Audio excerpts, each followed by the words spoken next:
Olá, pessoal! Bem-vindos a mais uma análise profunda da nossa série. Hoje, a gente vai mergulhar de cabeça numa exploração fascinante, assumindo aqui um papel de mentoria espiritual. Nós vamos investigar aquela conexão profunda e muitas vezes ignorada entre os nossos impulsos biológicos e o nosso autocontrole espiritual.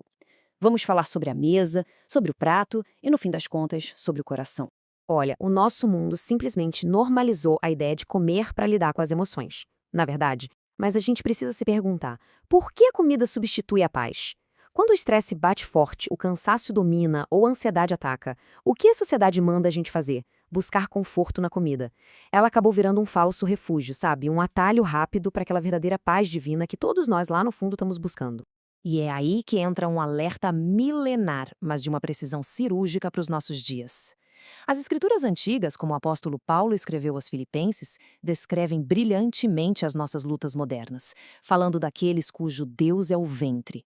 Pensa bem, quando o estômago governa as nossas decisões diárias, o espírito inevitavelmente fica de escanteio. É uma inversão total de valores, onde o apetite dita as regras. Bom, a nossa jornada hoje vai passar por 6 pontos cruciais. Número 1, o altar do ventre. 2, a ciência da compulsão. 3, o jejum como disciplina. 4, nutrição para o templo. 5, aliados naturais contra a fome. E, por fim, restaurando o domínio próprio. Então vamos direto ao ponto 1, o altar do ventre, o ídolo oculto. Chegou a hora de mudarmos radicalmente a nossa visão sobre isso. Comer em excesso quase sempre é tratado só como uma questão estética ou um deslize bobo na dieta, né? Mas a essência da gula não é só o tamanho do prato. É uma idolatria espiritual profunda. Um ídolo é literalmente qualquer coisa onde a gente deposita a nossa confiança para ter segurança, consolo e paz. Então, quando a gente corre para a comida para aliviar a ansiedade, nós estamos, na verdade, destronando Deus como a fonte suprema da nossa paz. E o peso que os textos bíblicos dão para isso é gigante. Em Gálatas 5, a glutonaria não é vista como um pecadinho inofensivo, não.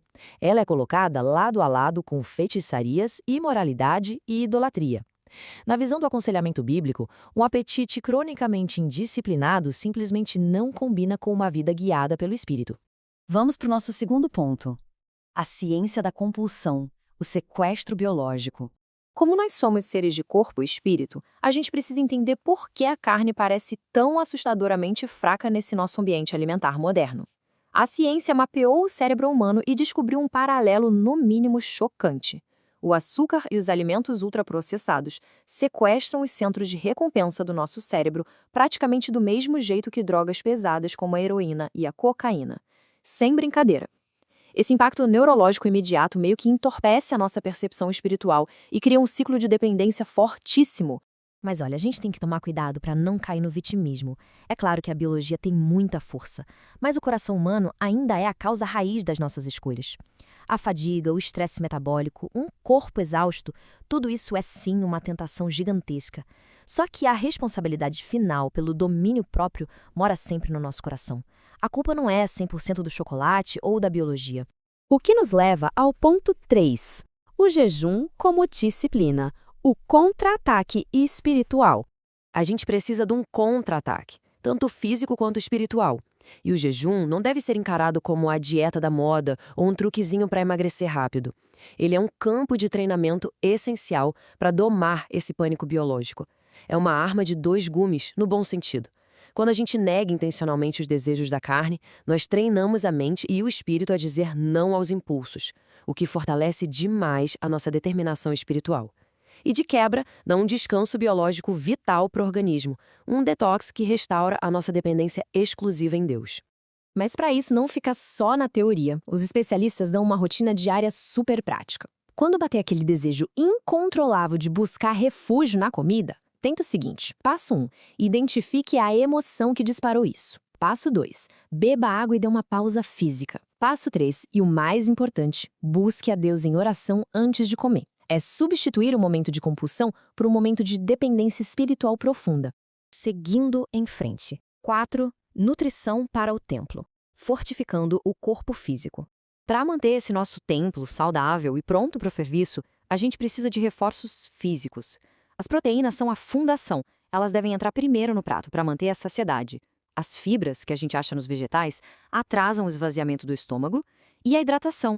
Beber de 2 a 3 litros de água por dia é absolutamente crucial, porque o cérebro vive confundindo sede com fome. Essa trindade é o que evita aqueles picos de insulina que disparam a compulsão. E se a ideia é proteger o templo, não dá para convidar o inimigo para entrar, concorda? A recomendação das fontes é clara. Crie um plano semanal para eliminar os gatilhos da sua casa. Isso quer dizer evitar alimentos ultraprocessados e óleos vegetais superinflamatórios. Se não estiver no armário da cozinha, não vai ter tentação na hora da fraqueza. Simples assim. Agora, parte 5. Aliados naturais contra a fome. Suplementos para o autocontrole. Quando mudar os hábitos exigem um esforço monumental, a natureza oferece umas ferramentas excelentes. Olha essa diferença entre 2 grandes aliados. O inositol trabalha lindamente no sistema nervoso, trazendo aquela calma neurológica, reduzindo a ansiedade e melhorando o metabolismo do açúcar. Por outro lado, a espirulina age de um jeito mais físico mesmo, promovendo saciedade, ajudando no detox metabólico e protegendo a saúde do fígado. Focando rapidinho no inositol, ele é super seguro, faz parte do complexo B. Para a maioria das pessoas, a versão oral resolve super bem a fome emocional. Mas um detalhe importante, a dosagem não é chute. Tem que ser calculada direitinha pelo peso por um profissional, tá? E se o estômago reclamar, a versão injetável evita qualquer interferência gastrointestinal. E falando em profissional, aqui vai um alerta de segurança fundamental. A espirulina é maravilhosa, mas tem contraindicações muito sérias. Pessoas com doenças autoimunes ou que tomam anticoagulantes precisam evitar. Proteger o templo exige sabedoria e acompanhamento médico sempre. E chegamos ao nosso último ponto. 6. Restaurando o domínio próprio. Retomando a liderança do espírito. Juntando todas essas ferramentas biológicas e nutricionais, a gente chega no grande objetivo: restaurar a nossa liderança espiritual. Essa passagem de Eclesiastes 10:17 resume bem a virada de chave. Os príncipes comem no tempo certo para refazer as forças, não para se embriagar. O nosso objetivo à mesa tem que ser, primariamente, nutrir o corpo para um propósito maior. A gente não pode transformar cada refeição num banquete de entretenimento constante para os caprichos da carne. Vencer essa idolatria alimentar não é um passo de mágica. O domínio próprio é um fruto do espírito, e como qualquer fruto, tem que ser cultivado todo santo dia. É uma jornada contínua, que é sim empoderada pela graça divina, mas que também exige a nossa disciplina e escolhas conscientes.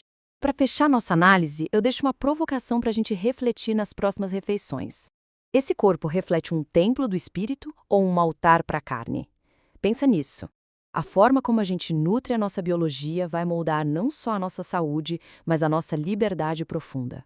Muito obrigado por acompanhar mais esta explicação e até a próxima!